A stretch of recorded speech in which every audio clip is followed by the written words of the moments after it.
El milagro de San Antonio, por Vicente Blasco Ibáñez. Hacía años que Luis no había visto las calles de Madrid a las 9 de la mañana. A esta hora comenzaba a dormir todos sus amigos del casino, pero él, en vez de meterse en la cama, había cambiado de traje y se dirigía a la Florida, mecido por el dulce vaivén de su elegante carruaje. Al volver a su casa después de amanecido, le habían entregado una carta traída en la noche anterior. Era de aquella desconocida que mantenía con él extraña correspondencia durante 2 semanas. Una inicial por firma y la letra de carácter inglés, fina, correcta e igual a la de todos los que han sido pensionistas del Sacré-Cœur. Hasta su mujer lo tenía así. Parecía que era ella la que le escribía citándole a las 10 en la Florida, frente a la iglesia de San Antonio. ¡Qué disparate! Hacíale gracia pensar mientras marchaba a una cita de amor en su mujer, aquella Ernestina cuyo recuerdo raras veces venía a turbar las alegrías de su vida de soltero, o como decía él, de marido emancipado. ¿Qué haría ella a tales horas? 5 años que no se veían, y apenas si tenía noticias suyas. Unas veces viajaba por el extranjero, otras sabía que estaba en Provincias, en casas de viejos parientes, y aunque residía largas temporadas en Madrid, nunca se habían encontrado.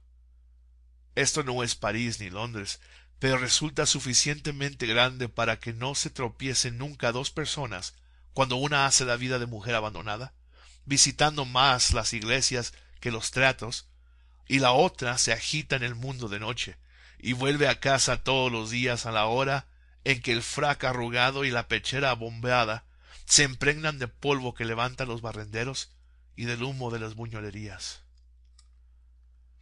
Se casaron muy jóvenes, casi unos niños, y los revesteros mundanos hablaron mucho de aquella hermosa pareja que todo lo tenían para ser felices, ricos y casi sin familia. Primero, los arrebatos de pasión, una dicha que, encontrando estrecho el elegante nido de los recién casados, paseaba su insolencia feliz por los salones, para dar envidia al mundo. Después, la monotonía, el cansancio, la separación lenta e insensible, sin dejar por eso de amarse.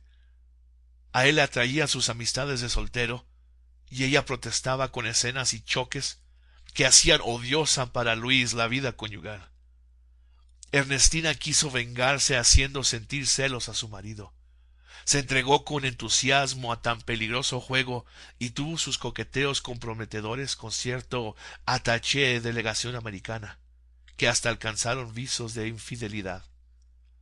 Bien sabía Luis que la cosa no tenía malicia, pero qué demonio, él no servía para casado. Le abrumaba aquella vida y aprovechó la ocasión, tomando el asunto en serio. Con el americano se arregló, propinándole una estocada leve. Pobre muchacho, qué gran servicio le había prestado sin saberlo. Y de Ernestina se separó sin escándalo, sin intervención judiciales, ella con sus parientes, con quien le diese la gana, y él otra vez a su cuarto de soltero, como si nada hubiese pasado y sus 2 años de matrimonio fuese un largo viaje por el país de las quimeras. Ernestina no se resignaba y se volvió queriendo volver a él. Le amaba de veras. Lo pasado eran niñadas, ligerezas, pero aun cuando esto halagaba a Luis, provocaba su indignación como una amenaza a su libertad milagrosamente recobrada. Por esto oponía la más terminante negativa a los señores respetables, antiguos amigos de la familia, que su mujer le enviaba como embajadores. Ella misma fue varias veces a la casa, sin conseguir que le franqueasen la puerta, y tan tenaz era la resistencia de Luis que hasta dejó de asistir a ciertas reuniones, adivinando que ahí protegían a su esposa y algún día procurarían que se encontrasen casualmente. Bueno era él para ablandarse. Era un marido ultrajado, y ciertas cosas, vive Dios, nunca se olvidan. Pero su conciencia de buen muchacho le replicaba con dureza. Tú eres un pillo, que finges ultrajes para conservar tu libertad. Te presentas como marido infeliz para seguir soltero, haciendo infelices de veras a otros maridos. Te conozco, egoísta. Y la conciencia no se engañaba. Sus 5 años de emancipación habían sido para él muy alegres. Sonreía recordando sus éxitos y ahora mismo pensaba con fatuidad en aquella desconocida que la guardaba. Alguna mujer que la habría conocido en los salones y tenía interés en rodear de misterio su pasión. Ella había tomado la iniciativa en una carta insinuante. Después mediaron preguntas y respuestas en los planes de anuncios de los periódicos ilustrados y por fin aquella cita, a la que acudía Luis con la ansiedad que despierta lo desconocido. El carruaje se detuvo ante San Antonio de la Florida. Bajó Luis, haciendo seña a su cochero de que esperase. Había entrado a su servicio cuando él vivía aún con Ernestina. Era el eterno testigo de sus aventuras. Le seguía, fiel y obediente, en todas sus correrías de viudez, pero pensaba con envidia en los pasados tiempos, deseando trasnochar menos. Buena mañana de primavera. La gente alegre gritaba en los merenderos. Paseaban por entre la arboleada rápidos como pájaros de colores, los encorvados ciclistas con sus camisetas rayadas. Por la parte del río sonaban cornetas y sobre el follaje enjambres de insectos, ebrios de luz, moscarondeaban brillando como chispas de oro. Luis, influido por el sitio, pensaba en Goya y en las duquesas graciosas y atrevidas que, vestidas de majas, venían a sentarse bajo aquellos árboles, con sus galanes de capa de grana y sombreros de medio queso. Aquellos eran buenos tiempos. Las toses insistentes y maliciosas de su cochero le avisaron. Una señora bajaba del tranvía y se dirigía al encuentro de Luis. Vestía de negro, y el velillo del sombrero cubría su cara, esbelta y de gracioso andar. Sus caderas movíanse con armónica cadencia y a cada paso resonaba el frufrú de la fina ropa interior. Luis percibía en el mismo perfume de la carta que guardaba en el bolsillo. Sí, era ella. Pero cuando estuvo a pocos pasos, el movimiento de sorpresa de su cochero le avisó antes que su vista. Ernestina. Creyó una traición. Alguien había avisado a su mujer. ¡Qué situación tan ridícula! Y la otra que iba a llegar. ¿A qué vienes? ¿Qué buscas? Vengo a cumplir mi promesa. Te cité a las 10 y aquí estoy. Y Ernestina añadió con triste sonrisa: a ti, Luis. Para verte hay que apelar a estratagemas que repugnan a una mujer honrada. Cristo. Y para tener este encuentro desagradable había salido de casa tan temprano, citado por su propia mujer. ¿Cómo reirían los amigos del casino al saber aquello? Dos lavanderas se pararon en el camino de corta distancia, con pretexto de descansar, sentándose sobre sus talegas de ropa. Querían oír algo de lo que decían aquellos señoritos. Sube, sube, dijo Luis a su esposa con acento imperioso. Le irritaba lo ridículo de la escena. El coche emprendió la marcha carretera del prado arriba, y los esposos, con la cabeza reclinada en el paño azul de la tendida capota, se espiaban sin mirarse, como abrumados por la situación y sin atreverse uno de los dos a ser el primero de hablar. Ella comenzó. Ah, la maldita. Era un muchacho con faldas, siempre lo había dicho Luis. Por esto le oía, teniéndola mucho miedo, porque a pesar de su dulzura de gatita cariñosa y sumisa, acababa siempre por imponer su voluntad. Señor, ¿y qué educación dan esos colegios franceses? Mira, Luis, pocas palabras. Te quiero, y vengo decidida a todo. Eres mi marido y contigo debo vivir. Trátame como quieras, pégame. Te querré como esas mujeres que admiten los golpes como prueba de cariño. Lo que te digo es que eres mío y no te suelto. Olvidemos lo pasado y aún podemos ser felices. Luis, Luis mío, ¿qué mujer puede quererte como la tuya?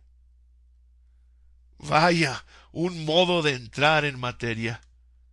Él quería callar, mostrarse altivo y desdeñoso, fatigarla con su frialdad, para que la dejara tranquilo, pero aquellas palabras le pusieron fuera de sí. ¿Volver a unirse? ¿Enseguida? ¿Acaso estaba loco? Ah, señora, olvida usted sin duda que hay cosas que jamás se perdonan. Cosas, en fin, que quien bien está, que no se mueva. Ellos no servían para casados, no congeniaban. Bastaba recordar el infierno en que se desarrollaron sus últimos meses de matrimonio. Él se encontraba bien, a ella no le probaba mal la separación, pues estaba más hermosa que antes. Palabra de honor, señora. Y sería una locura deshacer por tonterías lo que el tiempo había hecho sabiamente. Pero ni el ceremonioso usted ni las razones de Luis convencían a la señora. Ella no podía seguir así. Ocupaba en la sociedad una posición muy equivocada. Casi la igualaban a mujeres infieles. Era objeto de declaraciones y asiduidades que la sublevaban. Creían a una joven alegre y fácil, sin cariño ni familia. Iba de una parte a otra como el judío errante. Di, Luis, ¿es esto vivir? Pero como a Luis le habían dicho esto mismo todos los que fueron a hablarle en favor de Ernestina, lo escuchaba como quien oye una música antigua y empalagosa. Vuelto casi de espalda a su mujer, miraba el camino, los víveros, bajo cuya arboleada bullía una alegre multitud. Los pianos de manubrio lanzaban sus chillonas notas, semejante al parloteo de pájaros mecánicos. Valses y polcas formaban el acompañamiento de aquella voz triste que dentro del carruaje relataba sus desdichas. Dios pensaba que el sitio para el encuentro había sido escogido con premeditación. Todo hablaba ahí del amor legítimo, sometido a la reglamentación oficial. Aquí dos bodas, en el restaurante de más allá otras, en el último término un cortejo nupcial, zarandeándose al compás de los pianos con la panza repleta del peleón. Aquello repugnaba a Luis. Todo Dios se casaba. ¡Qué brutos! ¡Cuánta gente inexperta queda en el mundo! Atrás se quedaron los víveros con sus regocijadas bodas. Los valses sonaban lejanos como vagos estremecimientos del aire, y Ernestina seguía infatigable, hablando cada vez más cerca del oído de su esposo. Ella viviría tranquila, sin molestarle si no existieran los celos, porque ella se sentía celosa. Sí, Luis, ríe cuanto quieras, celosa desde hace un año, en vista de sus amoríos y sus escándalos. Lo sabía todo, su vida entre bastidores, sus apasionamientos momentáneos y ruidosos por mujerzuelas que se le comían la fortuna. Hasta le habían dicho que tenía hijos. ¿Podía permanecer tranquila? ¿No debía defender la posición de su marido, que era lo único que tenía en el mundo? Luis ya no estaba de espaldas, sino de frente, soberbio y magnífico. Ah, señora, y cuán mal le aconsejaban sus amigos. Él hacía su santa voluntad. ¿Estamos? No tenía que dar cuentas a nadie, pues de darlas también tendría que exigírselas a ella. Y recuerde usted, señora, piense si siempre ha sido fiel a sus deberes. Y mientras enumeraba sus desdichas, que en el fondo no le importaban un comino, y llamaba infidelidades a lo que fuera imprudentes coqueterías, todo con voz y ademanes que recordaban sus abonos en el español y la comedia, Luis iba fijándose en su mujer. Qué hermosa estaba la Indina. Ya no era aquella muchacha bonita, pero débil y delicada, que tenía horror al osco, no queriendo enseñar lo saliente de sus clavículas. Los 5 años de separación había hecho de ella una mujer adorable, espléndida, con las redondeces y el color y la suavidad de un fruto de primavera. Lástima que fuese su mujer. ¿Cómo debían desearla los que no estaban en su caso? Sí, señora, puedo hacer lo que guste y no tengo que dar cuentas de mis acciones. Además, cuando se tiene el corazón destrozado, hay que aturdirse, olvidar, y yo tengo derecho a todo, a todo. ¿Lo entiende usted? Para olvidar que se me ha sido muy desgraciado. Le encantaban sus palabras, pero no pudo seguir. ¡Qué calor! El sol metía sus rayos por debajo de la capota. El ambiente parecía impregnado de fuego y el obligado contacto dentro del carruaje comenzaba a comunicarle el suave y voluptuoso calor de aquel cuerpo adorable. ¡Qué desgracia que aquella mujer tan hermosa fuera Ernestina! Era una mujer nueva. Experimentaba junto a ella impresiones sólo sentidas en sus épocas de noviazgo. Se veía aún en aquel vagón de exprés que años atrás los había llevado a París, ebrios de dicha y palpitantes de deseo. Y ella, con aquella facilidad que siempre había tenido para leer sus pensamientos, se aproximaba a él, tierna y sumisa, como una víctima, pidiendo el martirio a cambio de un poco de cariño, arrepintiéndose de sus pasadas ligerezas, propias de la inexperiencia, y acariciándolo con el perfume de su aliento, aquel mismo perfume de la carta que, estremeciéndolo, envolvía su cerebro en una humareda embriagadora. Luis oía de todo contacto, se recogía como una doncella medórsica en su asiento. El recuerdo de los amigotes era su única defensa. ¿Qué diría su amigo, el marqués? Un verdadero filósofo que, contento con su libertad de marido divorciado, saludaba a su mujer en la calle y besaba a los niños nacidos mucho después de la separación. Aquel era un hombre. Había que terminar una escena que juzgaba ridícula. No, Ernestina, dijo por fin, tuteando a su mujer. Nunca nos uniremos. Te conozco. Todas sois iguales. Es mentiras lo que dices. Sigue tu camino como si no nos conociéramos. Pero no pudo continuar. Su mujer se volvía ahora la espalda, lloraba descansando la cabeza en el respaldo del asiento, y su enguantada mano introducía el pañuelo bajo el velillo para secarse las lágrimas. Luego hizo un gesto de fastidio, lagrimitas a él, pero no, lloraba de veras, con toda su alma, con quejidos de angustia y estremecimientos nerviosos que conmovían todo su cuerpo. Arrepentido de su brutalidad, dio orden al cochero de detener el carruaje. Estaba fuera de la puerta de hierro. No pasaba nadie en aquel momento por el camino. —¡Trae agua! Cualquier cosa, la señorita está enferma. Y mientras el cochero corría a un ventorro inmediato, Luis intentó tranquilizar a su mujer. —Vamos, Ernestina, serenidad. No es para tanto. Esto es ridículo. Pareces una niña. Pero ella aún gemía cuando llegó el cochero con la botella llena de agua. En la precipitación había olvidado el vaso. No importa, bebe. Ernestina cogió la botella y se levantó el velillo. Ahora la veía bien su marido. Nada de menjurjes de tocador como en los tiempos que frecuentaban el mundo. Su cutis, tratado al agua fría, tenía una palidez fresca, de rosada transparencia. Luis se fijó en aquellos labios adorables que fruncían para ajustarse al cuello de la botella. Bebía con dificultad. Una gota se escapaba resbalando lentamente por la barbilla redonda y graciosa. Rodaba con pereza, enredándose en la imperceptible película de la epidermis. Él la seguía con la vista, aproximándose cada vez más. Iba a caer, ya caía.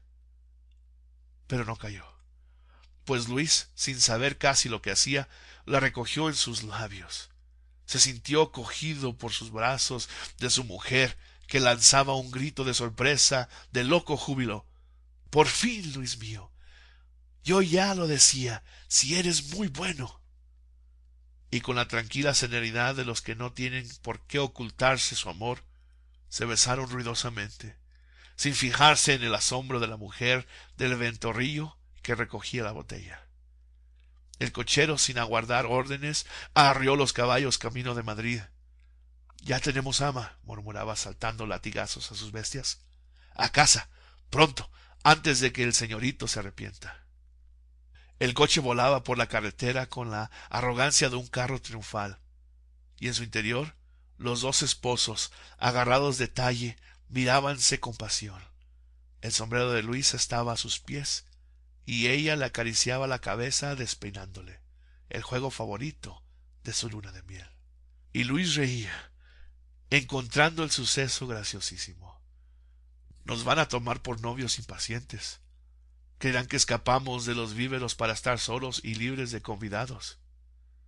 Al pasar frente a San Antonio, Ernestina reclinaba en su hombro de su esposo, se incorporó.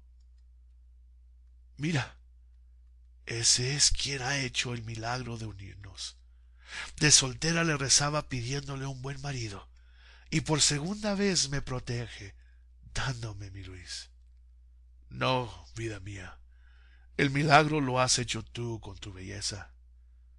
Ernestina dudó algunos instantes, como si temiera hablar, y por fin dijo con maliciosa sonrisa: Ah, señor mío, no creas que me engañas. Lo que te vuelve a mí no es el amor tal como yo lo quiero. Es eso que llama mi belleza y los deseos que en ti despierta. Pero he aprendido bastante en estos años de consuelo y soledad. Ya verás, Luis mío, seré muy buena, te querré mucho.